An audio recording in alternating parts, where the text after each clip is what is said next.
Question number 1. Rankine theory is used for option A brittle materials, option B composite materials, option C ductile materials, option D elastic materials. Rankine theory is called as principal stress theory. So option is A. There are 5 theories of failure. The first theory is maximum principal stress theory. It is also called as Rankine theory. Second theory is maximum shear stress theory. It is also called as a Treska theory or Guest theory. Okay. Third theory is maximum principal strain theory. Fourth theory is maximum strain energy theory. Fifth theory is maximum distortion energy theory or Henky von Mises theory. Okay, the first theory, maximum principal stress theory. We know about the principal stress. So principal stress is nothing but see the figure at the bottom. So it is a member ABCD. When this member is subjected to two types of stresses. Stress in the x direction is sigma x, stress in the y direction, the perpendicular direction is sigma y, and if it is subjected to shear stress in the two opposite directions, 2 sigma x and opposite direction 2 sigma y, okay, it is subjected to three types of stresses, sigma x, sigma y and tau xy. That is, and there are some planes in which there are no shear stress act. These planes are called as principal plane, and the stress acting along these planes are called as principal stresses.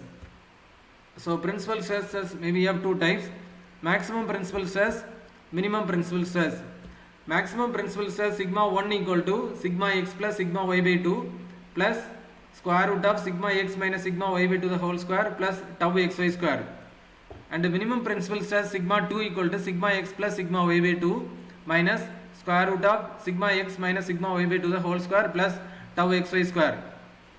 So in the maximum principal stress theory, so this sigma 1 is taken. Okay, sigma 1 or sigma 2, whichever is maximum is taken. Maximum, this sigma 1 will have the maximum value because it has a positive sign. Only the difference between sigma 1 and sigma 2 is it has positive sign and it has a negative sign. So sigma 1 will have the maximum value. So when, according to maximum principal stress theory, when sigma 1 becomes equal to sigma y, the failure will occur. Okay, maximum principal stress theory, according to the first theory, maximum principal stress theory or Rankine theory, when sigma 1 becomes equal to sigma y, okay, the by factor of safety, sigma 1 becomes equal to sigma y, the failure or yielding occurs at a point when the maximum principal stress reaches the limiting strength of a material in a simple tension test. Limiting strength of the material in simple tension test is sigma y. So when sigma 1 becomes equal to sigma y, failure will occur. This is the maximum principal stress theory. The second theory is maximum shear stress theory. Maximum shear stress is nothing but, that is tau equal to sigma 1 minus sigma 2 by 2. Okay, sigma 1 minus sigma 2 by 2. As they have plus and minus, there is some main difference is plus and minus. So sigma 1 minus sigma 2 equal to 2 times the square root of this value, 2 into square root of sigma x minus sigma y by 2 the whole square plus tau xy square. That is sigma 1 minus sigma 2, as tau equal to sigma 1 minus sigma 2 by 2. So 1 by 2 into root of this value. So this is equal to tau equal to root of this value, sigma x minus sigma y by 2 the whole square plus tau xy square. Okay, that is equal to tau. That is tau equal to sigma 1 minus sigma 2 by 2. So according to maximum shear stress theory, the names are very important. Guest theory, it is also called as Guest theory or Treska theory. According to Guest theory or Treska theory, when shear stress becomes equal to, that is shear stress, tau sigma 1 minus sigma 2 by 2 is the tau max. When it becomes equal to tau y, okay, this tau y is nothing but shear stress at yield point. This shear stress at yield point is equal to 0.5 into sigma y. Tau y equal to 0.5 into sigma y, or tau y equal to sigma y by 2.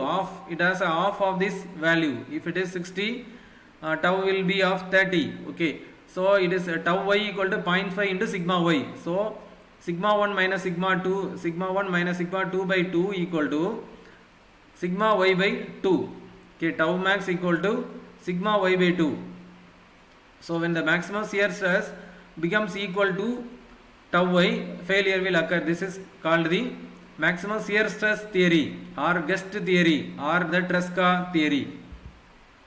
The third theory, when the maximum principal strain theory, according to this theory, when the maximum principal strain becomes equal to strain at yield point. Okay, maximum principal strain becomes equal to strain at yield point. This is called maximum principal strain energy theory. Okay, maximum principal strain is sigma 1 by E minus, this is a lateral strain, so 1 by m is added here.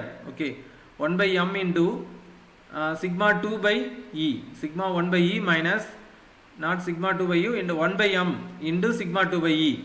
Okay, so this is equal to, so this theory is called as maximum principal strain theory. Fourth theory, maximum strain energy theory or Henky theory. According to this theory, failure of a material occurs when the strain energy becomes equal to strain energy at yield point. Okay, so strain energy per unit volume, according to this theory, sigma 1 square plus sigma 2 square minus 2 into 1 by m into sigma 1 into sigma 2 equal to sigma y by factor of safety the whole square, when the strain energy at yield point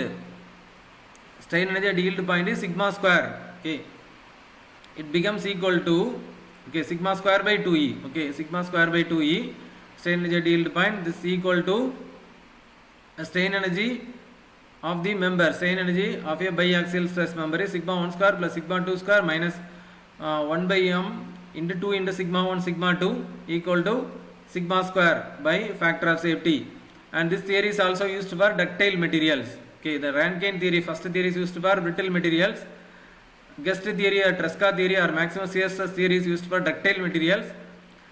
Strain energy theory is also used for ductile materials. Fourth theory, maximum distortion energy theory.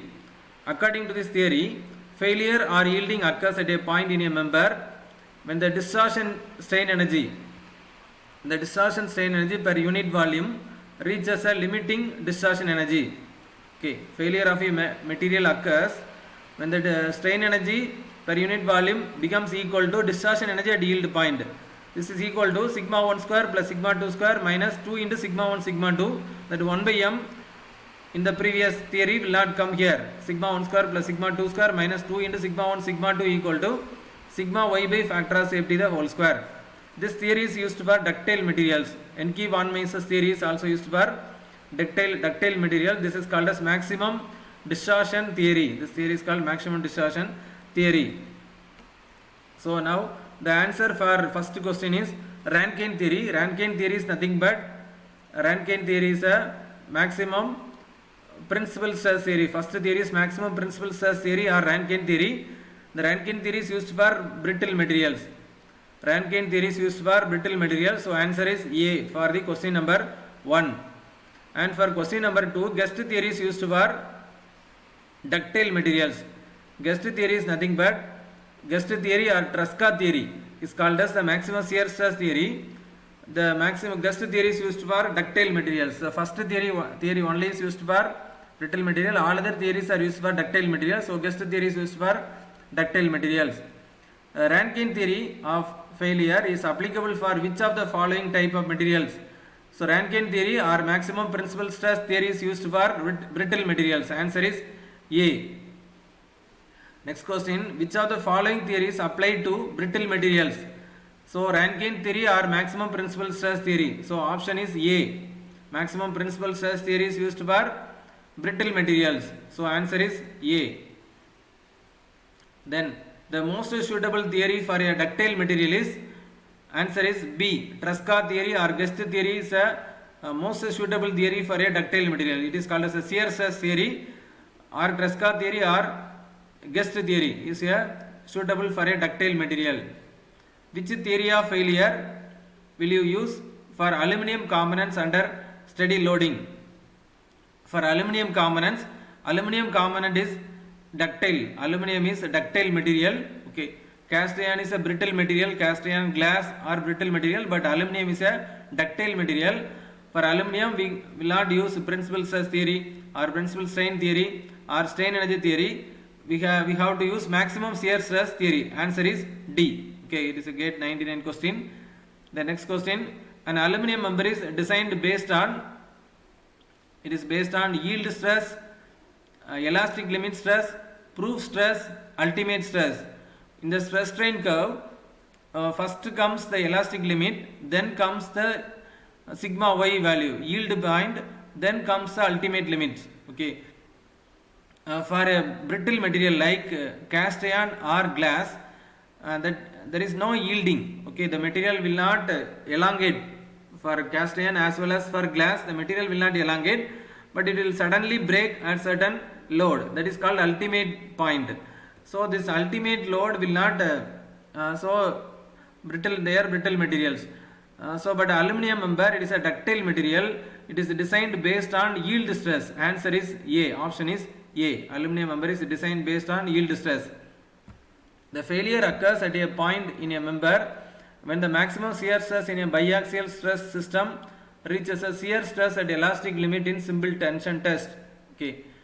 Maximum shear stress becomes equal to shear stress at elastic limit in tension test. This is according to Guest theory. Answer is B. So it is if the theory is based on failure is based on maximum shear stress, it is a Guest theory or Treska theory. So maximum shear stress theory is applicable for ductile materials. Maximum shear stress theory is applicable for ductile materials. Option is A. Thank you.